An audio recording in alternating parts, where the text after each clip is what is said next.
On est avec une ex-ambassadrice de Help4Why, qui est cette organisation qui s'occupe des jeunes défavorisés à travers le monde. Est-ce que tu peux te présenter? Oui, je m'appelle Alexia et j'ai été volontaire pour Help4Why pendant 3 ans en Inde. Quel pays fascinant mais difficile. Tu as été 3 ans et je crois que tu as vécu dans un bidonville. Tu peux nous en parler? Oui, j'étais dans un bidonville au nord de Mumbai, un bidonville de 500 000 personnes, ce qui peut paraître énorme, mais qui en fait est tout petit à l'échelle de l'Inde. Et on accompagnait les jeunes pour justement les aider à sortir de ce bidonville et trouver un premier emploi.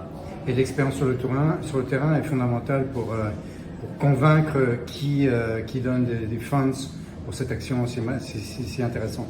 Effectivement, moi je travaillais avec 2 autres volontaires qui accompagnaient vraiment les jeunes tous les jours et moi je m'occupais de la levée de fonds, donc je faisais le lien avec les fondations pour pouvoir obtenir des financements et ensuite le lien avec leurs filiales dans les différents pays Help4Why pour permettre aux jeunes de trouver leur premier emploi. Donc tu contactais les CEO des boîtes indiennes? Je travaillais effectivement avec des CEO de boîtes indiennes ou internationales.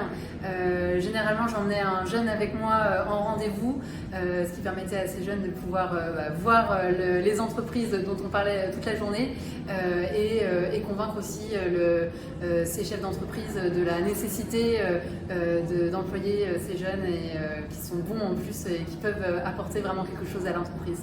Alors 3 ans c'est long, en même temps c'est court et c'est des expériences très intéressantes. Est-ce que tu te souviens d'une personne en particulier auquel tu as donné ton âme? Oui, je me souviens d'une jeune qui s'appelle Almine, qui nous invitait toujours chez elle à prendre le thé, à dîner, à jouer aux jeux de société.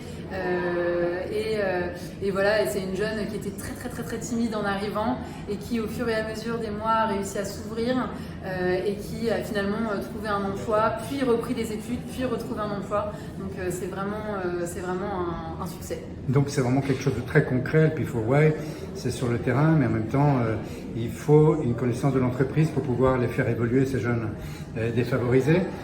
Et puis maintenant, tu es retourné en France et tu travailles dans un musée, si je comprends bien. Effectivement, je suis retournée en France il y a déjà 2 ans et je travaille pour un musée aussi en levée de fonds. Mais je continue à être bénévole pour Help4Why, investi depuis la France pour toutes les actions sur le terrain. Bon, là, on est à Together We Art à Rome, qui se fait aussi à Paris et puis à New York, mais on est à Rome. Quelle est l'importance, puisque tu travailles dans un musée, de l'art justement pour le fundraising?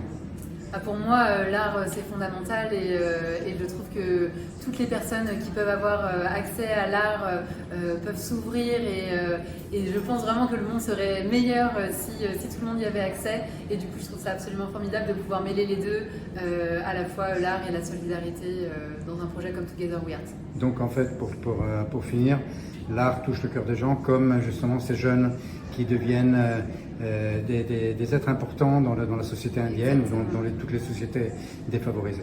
Merci. Merci.